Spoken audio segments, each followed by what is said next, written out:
ଓଁ ନମଃ ଭଗବତେ ବାସୁଦେବାୟ ନମଃ। ନମସ୍କାର ବନ୍ଧୁଗଣ ଆପଣମାନଙ୍କୁ ଆମ ୟୁଟ୍ୟୁବ ଚ୍ୟାନେଲକୁ ପୁଣି ଥରେ ସ୍ୱାଗତମ ଏବଂ ଶୁଭକାମନା। ବନ୍ଧୁଗଣ ଆପଣମାନେ କେମିତି ଅଛନ୍ତି? ଆଶା କରୁଛି ଆପଣ ସମସ୍ତେ ବହୁତ ହି ଭଲରେ ଥିବେ। ଆଜିର ଏହି ଭିଡ଼ିଓରେ ମୁଁ ଆପଣମାନଙ୍କୁ କହିବାକୁ ଚାହୁଁଛି କି ଆଗାମୀ ଏହି 3 ଦିନ ଅର୍ଥାତ୍ ଏପ୍ରିଲ ମାସର 25, 26 ଏବଂ 27 ତାରିଖର ଦିନ, ଏହି 3 ଦିନ କ'ଣ ସତରେ ଆପଣମାନଙ୍କ ପାଇଁକିନା ପଜିଟିଭ୍ ହେବା ପାଇଁକିନା ଯାଉଅଛି? କ'ଣ ଆପଣମାନଙ୍କର ଲଭ୍ ଲାଇନ୍ ସ୍ଥିତି ସୁଧୁରିବା ପାଇଁକିନା ଯାଉଅଛି? ଆପଣମାନଙ୍କର ଏହି 3 ଦିନରେ ବ୍ୟବସାୟ, କ୍ୟାରିୟର ଏବଂ ବିଜନେସ୍ କିପରି ଭାବରେ ରହିବ? ତା ସହିତ ଆପଣମାନଙ୍କ ସ୍ୱାସ୍ଥ୍ୟର କିଛି ମହତ୍ତ୍ୱପୂର୍ଣ୍ଣ ଇନଫର୍ମେସନ୍ ମଧ୍ୟ ମୁଁ ଆପଣମାନଙ୍କୁ ଦେବି। ଆଉ ଏହି ଭିଡ଼ିଓ ଶେଷରେ ମୁଁ ଆପଣମାନଙ୍କୁ ଗୋଟେ ଉପାୟ ବିଷୟରେ ମଧ୍ୟ କହିବି, ଯାହାଦ୍ୱାରା କି ଆପଣମାନେ ଏହି 3 ଦିନକୁ ଆହୁରି ଅଧିକ ଶୁଭ ଏବଂ ମଙ୍ଗଳଦାୟକ ସାବ୍ୟସ୍ତ ଭରା କରିପାରିବେ। ତା ପୂର୍ବରୁ ଆପଣମାନଙ୍କୁ କହି ରଖିବି କି ଯେ ଆପଣମାନେ ଯଦି ଏ ଚ୍ୟାନେଲରେ ନୂଆ କରି ଆସୁଛନ୍ତି ତେବେ ଏବେ ହିଁ ଯାଇକି ସବସ୍କ୍ରାଇବ୍ କରନ୍ତୁ ଏବଂ ପାଖରେ ଆସୁଥିବା ବେଲ୍ ଆଇକନକୁ ମଧ୍ୟ କ୍ଲିକ୍ କରନ୍ତୁ, ଯାହାଫଳରେ ସମୟ ସହିତ ଆସୁଥିବା ସମସ୍ତ ଭିଡ଼ିଓର ନୋଟିଫିକେସନ୍ ଆପଣମାନଙ୍କୁ ହିଁ ସର୍ବପ୍ରଥମେ ମିଳିଯିବ। ଆସନ୍ତୁ ଏବେ ଜାଣିବା କ'ଣ ସତରେ ଆପଣମାନଙ୍କ ପାଇଁକିନା ଏହି 3 ଦିନ କ'ଣ ପଜିଟିଭ୍ ହେବା ପାଇଁକିନା ଯାଉଅଛି। ଯଦି କହିବା ବନ୍ଧୁଗଣ ଆପଣମାନଙ୍କ ପାଇଁ ଏହି ଦିନ ବହୁତ ସୁଖମୟ ଅଟେ ଏବଂ ଶୁଭମୟ ସାବ୍ୟସ୍ତ ବୋଲି ହେବ। ଜରୁରୀକାଳୀନ କାର୍ଯ୍ୟ କରିବା ଦ୍ୱାରା ଆପଣମାନଙ୍କୁ ଅବସର ମଧ୍ୟ ନିହାତି ମିଳିବ। ଆପଣମାନଙ୍କର ଅଟକିଥିବା ଧନ ମଧ୍ୟ ଆପଣମାନଙ୍କୁ ବାପସ ମଧ୍ୟ ମିଳିପାରେ। ଭଲ ଖବର ମିଳିବାର ଅନେକ ପ୍ରକାରର ଯୋଗ ମଧ୍ୟ ଆପଣମାନଙ୍କର ବନୁଅଛି। ତେଣୁ ଉଚ୍ଚ ପଦାଧିକାରୀ ଏବଂ ବୃଦ୍ଧ ଲୋକଙ୍କ ସହଯୋଗ ଆପଣମାନଙ୍କୁ ନିହାତି ଭାବରେ ପ୍ରାପ୍ତ ହେବ, ଯାହାଫଳରେ ଆପଣମାନେ ସବୁ କାର୍ଯ୍ୟକୁ ସରଳତାର ସହିତ କରିପାରିବେ, ଯାହା ପାଇଁକି ଆପଣମାନେ ଖୁସି ମଧ୍ୟ ହୋଇକିନା ରହିବେ। କୌଣସି ଅତି ସମ୍ପର୍କୀୟଙ୍କ ଘରେ ଆଗମନ ଏବଂ ହସ ପରିହାସରେ ଆପଣମାନଙ୍କର ଦିନ ବ୍ୟତୀତ ହେବା, ଘର ପରିବାରର ଖୁସିର ମାହୋଲ ମଧ୍ୟ ଆପଣମାନଙ୍କୁ ଦେଖାଦେବ। ନିଜ ପରିବାରର ବ୍ୟବସ୍ଥା ବନେଇ ରଖିବା ପାଇଁ ଯାହା ନିୟମ ଏବଂ କାନୁନ ବନାଯାଇଛି କିମ୍ବା କାଇଦା ବନାଯାଇଛି, ତ ସେ ସବୁ ଆପଣମାନଙ୍କ ପାଇଁ ତାରିକମାନ ହେବ, ଯାହାଫଳରେ ଘରେ ଅନୁଶାସିତ ଆଇନ ମଧ୍ୟ ରହିବ ଏବଂ ତା ସହିତ ପିଲାମାନେ ପାଠପଢ଼ା ପ୍ରତି ଏକାଗ୍ରଚିତ୍ତ ମଧ୍ୟ ହୋଇକିନା ରହିବେ। ଆପଣମାନେ ଆପଣମାନଙ୍କର ଡେଲି ଲାଇଫରୁ ବାହାରିକିନା କିଛି ନୂଆ କାର୍ଯ୍ୟ କରିବା ପାଇଁକିନା ଆପଣମାନେ ଚେଷ୍ଟା କରିବେ, ଯାହାଫଳରେ ଆପଣମାନଙ୍କର ଶାରୀରିକ ଏବଂ ମାନସିକ ଥକାପଣ ମଧ୍ୟ କମିଯିବ। ଆଉ ନୂଆ ଉର୍ଜାର ମଧ୍ୟ ଆପଣମାନଙ୍କର ମନରେ ଫିଲ୍ ମଧ୍ୟ କରିପାରିବେ। ଯଦି କହିବା ଆପଣମାନେ ଯଦି ଏ କ୍ଷେତ୍ରରେ ଆପଣମାନେ ବହୁତ ମହତ୍ତ୍ୱପୂର୍ଣ୍ଣ କାର୍ଯ୍ୟ କରିବାକୁ ଚେଷ୍ଟା କରୁଥିଲେ, ତ ସେ ସବୁ ମଧ୍ୟ ଆପଣମାନଙ୍କର ଏ ଦିନରେ ବହୁତ ଭଲ ରହିବ। ଯଦି କହିବା ଆପଣମାନଙ୍କ ପାଇଁ ଏ ଦିନ କୌଣସି ସକାରାତ୍ମକ ନେଇକି ଆସିବ, କାହିଁକି ନା ଯଦି କହିବା ଆପଣମାନେ କୌଣସି କାର୍ଯ୍ୟ କରିବାକୁ ମହତ୍ତ୍ୱପୂର୍ଣ୍ଣ ନେଉଛନ୍ତି, ତେବେ ଆପଣମାନେ ସେ ସବୁ କାର୍ଯ୍ୟକୁ ଜରୁର କରନ୍ତୁ, ଯାହାଦ୍ୱାରା ଆପଣମାନଙ୍କର ପ୍ରୟାସ ନିଶ୍ଚିତ ଭାବରେ ସଫଳ ମଧ୍ୟ ହେବ। ଧର୍ମ କର୍ମ ପ୍ରତି ମଧ୍ୟ ଆପଣମାନଙ୍କର ଆସ୍ଥା ରହିବ।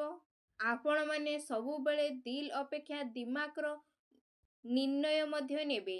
ଭାବୁକତାରେ ଆସିକି ଆପଣମାନେ ଗଲତ ରାସ୍ତାରେ ମଧ୍ୟ ଆପଣମାନେ ଯାଇପାରନ୍ତି। ଆସନ୍ତୁ ଏବେ ଜାଣିବା ଆପଣମାନଙ୍କ ପାଇଁ କ'ଣ ସବୁ ନେଗେଟିଭ୍ ରହିବ। ଯଦି କହିବା ଆପଣମାନେ ପାରିବାରିକ କ୍ଷେତ୍ରରେ ଚିନ୍ତିତ ମଧ୍ୟ ହୋଇକିନା ରହିବେ। ପରିବାରର ଲୋକମାନଙ୍କର ଆପଣମାନଙ୍କର ଜଣେ ଆଉ ଜଣଙ୍କ ସହିତ ତାଳମେଳର ଅଭାବ ମଧ୍ୟ ରହିବ। କୌଣସି ଅନାବଶ୍ୟକ କଥାକୁ ନେଇକି ଆପଣମାନଙ୍କ ଘରେ ପରିବାରରେ ବିବାଦ ମଧ୍ୟ ଦେଖାଦେବ। କୌଣସି କ୍ଷେତ୍ରରେ ଭ୍ରମ ଉତ୍ପନ୍ନ ହେବା ଦ୍ୱାରା ଜଣେ ଆଉ ଜଣଙ୍କ ସହିତ ଲଢ଼େଇ ମଧ୍ୟ ହେବ। ତା ସହିତ ପିଲାମାନଙ୍କର କୌଣସି ନକାରାତ୍ମକ ଗତିବିଧି କାରଣରୁ ଆପଣମାନଙ୍କୁ ଚିନ୍ତା ଏବଂ କ୍ରୋଧ ଭଳି ଭାବନା ଆପଣମାନଙ୍କ ମନରେ ଉତ୍ପନ୍ନ ହେବ। ତ ସେ ସବୁ ଭୁଲକୁ ଆପଣମାନେ ଠିକ୍ କରିବା ପାଇଁକି ବିଶେଷ ଭାବରେ ଚେଷ୍ଟା କରନ୍ତୁ, ଯାହାଫଳରେ ଆପଣମାନଙ୍କ ସ୍ଥିତିରେ ସୁଧାର ଶୀଘ୍ର ଦେଖିବା ପାଇଁକି ମିଳିବ। ତା ସହିତ ଆପଣମାନେ କାହା ଉପରେ ବିଶ୍ୱାସ କରିବା ପୂର୍ବରୁ ସମସ୍ତ କାର୍ଯ୍ୟକୁ ପ୍ରଥମେ ତଦାରଖ କରିନିଅନ୍ତୁ, କାହିଁକି ନା ଆପଣମାନଙ୍କର ଏହି ସୁଯୋଗର ସବୁବେଳେ ଜଣେ ନା ଜଣେ କେହି ଥାଆନ୍ତି, ଯେଉଁମାନେ କି ଆପଣମାନଙ୍କର ଫାଇଦା ମଧ୍ୟ ଉଠେଇ ପାରନ୍ତି। କାହା ସହିତ ଅଧିକ ବୁଲାବୁଲି ମେଳା ମେଳେପି କରନ୍ତୁ ନାହିଁ, ଯାହାଦ୍ୱାରା ଆପଣମାନଙ୍କୁ ସମୟର ବର୍ବାଦ ମଧ୍ୟ କରିଦେବ। ନିଜର କ୍ରୋଧ ଏବଂ କଥାବାର୍ତ୍ତା ଉପରେ ମଧ୍ୟ ନିୟନ୍ତ୍ରଣ ରଖନ୍ତୁ। ଆପଣମାନଙ୍କର ପ୍ରତିଦ୍ୱନ୍ଦ୍ୱୀ ଆପଣମାନଙ୍କ ବିଷୟରେ କିଛି ଭୁଲ ଇନଫର୍ମେସନ୍ ମଧ୍ୟ ବ୍ୟାପି ପାରନ୍ତି, ଯେଉଁଥିପାଇଁ କି ଆପଣମାନଙ୍କର ପଡ଼ୋଶୀ ଏବଂ ରିଲେଟିଭ୍ ସହିତ ଆପଣମାନଙ୍କର ସମ୍ପର୍କ ମଧ୍ୟ ଖରାପ ହେବ। କୌଣସି ବି ପରିସ୍ଥିତିକୁ ଆପଣମାନେ ଶାନ୍ତିପୂର୍ଣ୍ଣ ଭାବରେ ସୁଝାନ୍ତୁ। ଏହା ସହିତ ଆପଣମାନେ କୌଣସି କାର୍ଯ୍ୟ କରିବା ପୂର୍ବରୁ ତା ବିଷୟରେ ବେଶୀ କିଛି ଭାବିକି ତଦାରଖ କରିକିନା ଆପଣମାନେ କାର୍ଯ୍ୟ କରନ୍ତୁ। କୌଣସି ବାହାର ଲୋକଙ୍କ ସହିତ ଆପଣମାନେ ମିଶନ୍ତୁ ନାହିଁ, କାହିଁକି ନା ସେହି ବାହାର ଲୋକ ଆପଣମାନଙ୍କୁ ବଦନାମୀ ମଧ୍ୟ ହୋଇପାରେ। ତେଣୁ ଆପଣମାନେ ସବୁବେଳେ ସଜାଗ ହୋଇକିନା ରୁହନ୍ତୁ। ଯଦି ଆମେ ଆପଣମାନଙ୍କର ଲଭ୍ ଲାଇନ୍ ବିଷୟରେ କହିବା, ଆପଣମାନଙ୍କର ଜୀବନ ସାଥୀ ଆପଣମାନଙ୍କୁ ସବୁ କ୍ଷେତ୍ରରେ ସହଯୋଗ କରିବେ, ଆଉ ଆପଣମାନଙ୍କର ସବୁ କଥାକୁ ମଧ୍ୟ ସେମାନେ ଶୁଣିବେ, ଯାହାଫଳରେ ଆପଣମାନଙ୍କର ସମ୍ପର୍କରେ ସକାରାତ୍ମକ ପରିବର୍ତ୍ତନ ମଧ୍ୟ ଦେଖିବା ପାଇଁକି ମିଳିବ। ଆଉ ଆପଣମାନଙ୍କର ପ୍ରେମ ଜୀବନରେ ଯେଉଁ ସବୁ ସମସ୍ୟା ଦେଖାଯାଉଥିଲା, ସେସବୁ ସମସ୍ୟା ମଧ୍ୟ ଆପେ ଆପେ ଦୂର ମଧ୍ୟ ହେଇଯିବ। ଆଉ ଜୀବନସାଥୀଙ୍କ ସହଯୋଗ ଆପଣମାନଙ୍କୁ ଆତ୍ମବଳ ଏବଂ ଆତ୍ମବିଶ୍ୱାସ ମଧ୍ୟ ପ୍ରଦାନ କରିବ। ଆକସ୍ମିକ ସମ୍ପର୍କରେ ଘନିଷ୍ଠତା ମଧ୍ୟ ଦେଖିବା ପାଇଁକି ମିଳିବ। ଆଉ ପ୍ରେମ ସମ୍ପର୍କରେ ଆପଣମାନଙ୍କର ଗମ୍ଭୀରତା ମଧ୍ୟ ଦେଖିବା ପାଇଁକି ମିଳିବ। କୌଣସି ପୁରୁଣା ମିତ୍ରମାନଙ୍କ ସହିତ ଦେଖାହେବା କାରଣରୁ ଆପଣମାନଙ୍କର ଯାତ୍ରା ସୁଖମୟ ମଧ୍ୟ ହେବ। ତା ସହିତ ଆପଣମାନଙ୍କର ପ୍ରେମ ଜୀବନ ପାଇଁ ଏ ସମୟ ବହୁତ ଭଲ ରହିବ। ଏ ଦିନ ଆପଣମାନଙ୍କୁ ଅବଶ୍ୟ ହିଁ ଲାଭ ଉଠାଇବାର ଅଛି। ଆସନ୍ତୁ ଏବେ ଜାଣିବା ଆପଣମାନଙ୍କର ବ୍ୟବସାୟ ଏବଂ କ୍ୟାରିୟର କିପରି ଭାବରେ ରହିବ। ଯଦି କହିବା କାର୍ଯ୍ୟ କ୍ଷେତ୍ରରେ ଆପଣମାନଙ୍କର ଅବଶ୍ୟ ହିଁ ହାତ ରହିଛି।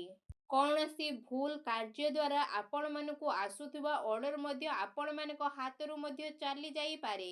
ଚାକିରି କରୁଥିବା ଲୋକମାନଙ୍କୁ ଅବଶ୍ୟ ଧୈର୍ଯ୍ୟ ହୋଇକିନା ରହିବାକୁ ଚେଷ୍ଟା କରନ୍ତୁ, କାହିଁକି ନା ତାଙ୍କ ଉପରେ କାମର ବୋଝ ମଧ୍ୟ ଅଧିକ ମାତ୍ରାରେ ରହିବ ଏବଂ କାର୍ଯ୍ୟକ୍ଷେତ୍ରରେ ନୀତିରେ ଆପଣମାନଙ୍କୁ କୌଣସିଟା ପରିବର୍ତ୍ତନ କରିବା ପାଇଁକି ପଡ଼ିବ।